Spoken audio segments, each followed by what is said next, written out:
दो क्रमागत गुणज है, इन दोनों गुणजों में से छोटा गुणज ज्ञात कीजिए। ठीक है, छोटका गुणज निकालना है, 6 का गुणज होना चाहिए, क्रमागत गुणज है।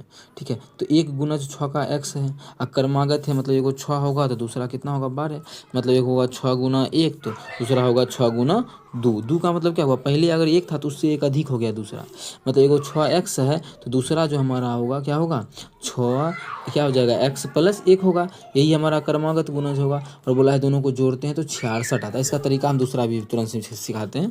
पहले एक तरीका देख, छोटा क्वेश्चन में हम शॉर्ट भी लगा सकते हैं, मतलब लॉन्ग भी लगा सकते हैं, मतलब लॉन्ग ही तो 6x यहाँ गुना करेंगे तो 6x 12x हो जाएगा, 12x हो गया। अब प्लस में 6 से गुना करेंगे तो 6 बराबर कितना हो गया 66। तो यहाँ से बोल सकते हैं 12x बराबर हमारा 60 हो जाएगा, काटेंगे तो x का जो माना आ जाएगा 5 आ जाएगा।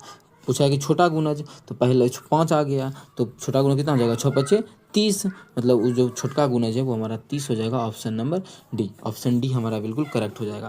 लेकिन इस क्वेश्चन में हम दूसरा तरीका आप सिखाते हैं कि दूसरा तरीका से अगर चाहें आप लोग कि गुणज निकालने का कि मतलब गुणज की पहला 5वां गुणज या फिर पहला गुणज क्या होगा और दूसरा गुणज क्या होगा, उस तरीका से अगर निकालना चाहे तो कैसे निकाल सकते हैं उस चीज़ को देखिएगा।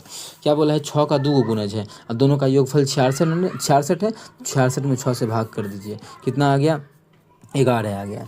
ये जो 11 आया वो आया पहला x, मतलब उसका पहला गुणज, जैसे एक गुणज है तो एक जो भी गुणज है वो पहला, और इसका एक अधिक गुणज कितना होगा, तो अधिक गुणज क्या होगा इससे एक अधिक होगा। पहला अगर x गुणज है तो दूसरा गुणज क्या होगा x प्लस 1, यही होगा। इस दोनों का मान आ गया 11।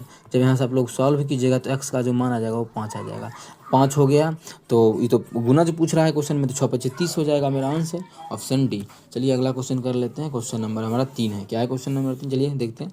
कहीं भी दिक्कत हो तो आप लोग जरूर पूछिएगा। यदि संख्या इतना 8 से विभाज्य है तो y का न्यूनतम मान